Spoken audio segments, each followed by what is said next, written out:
Welcome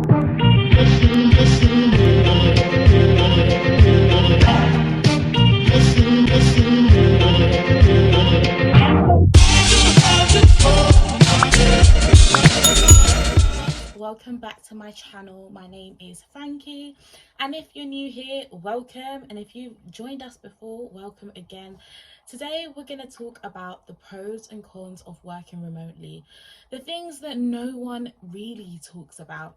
So since the pandemic, we have actually seen a greater acceptance of flexible working, whether that's hybrid, some days in the office and some days at home, or flexible hours, or even just working from home in general. And so if you're thinking of making that switch to hybrid or fully remote, maybe these are some things that I would consider. Now, let's talk about the pros. Better work-life balance. So with less time spent commuting, many people find that they have more time for themselves and for their family.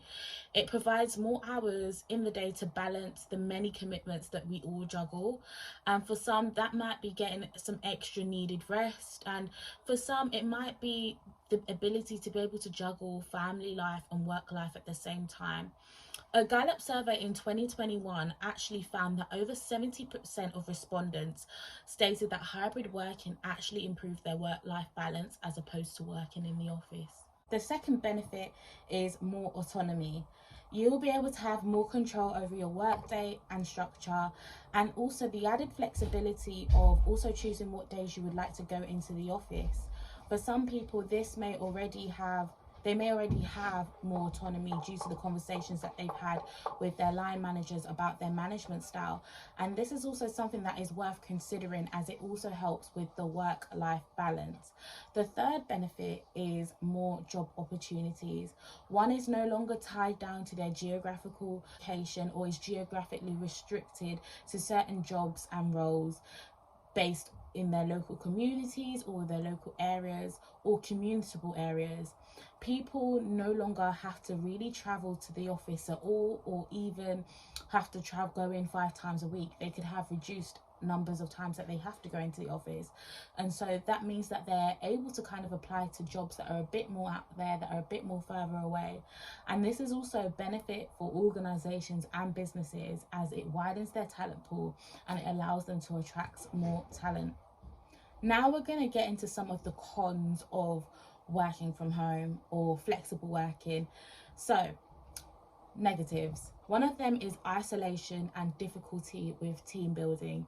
So whilst hybrid and remote working does bring some benefits, and it also does have actually some impact in other areas, it can also impact that feeling of team building, that feeling of community, that feeling of togetherness. Normally in an office environment, you are able to have a quick chat with your colleagues in person when you're in the same place. However, when you're working from home, it makes it a lot more difficult to have these quick conversations, especially as you're unable to see if that person's preoccupied, if they've got something going on. And it is also unclear if what is the working from home etiquette. Some people might not mind you giving them a call, whereas some of them may prefer a message beforehand. So working from home can at times make it difficult to kind of build those relationships and friendships with colleagues. Research from Shagify shows that 81% of under 35s feared loneliness from long-term home working. The second negative, I guess, about working from home is that burnout is still a real issue. Burnout has usually been associated with in-person office working. However, that doesn't mean that people who are working from home or doing hybrid working are exempt from this. Setting boundaries and expectations on how you work is important to ensure that you avoid working long hours and missing out on those important breaks. This also helps people to have realistic expectations. Thirdly is the impact on mental health. For some, they may find it difficult to balance the work-life balance and being in the same environment constantly, and the added isolation, the lack of human interaction could have an impact on this. So taking regular breaks, whether to catch up with colleagues or going outside for walks or for lunch, may improve your mood and morale. And that is the pros and cons of working from home. I'd love to hear your thoughts in the comment section about whether you're team working from home or team working from the office or team hybrid. And I hope this video was useful for anyone who may be considering to make that plunge to working from home or considering hybrid working.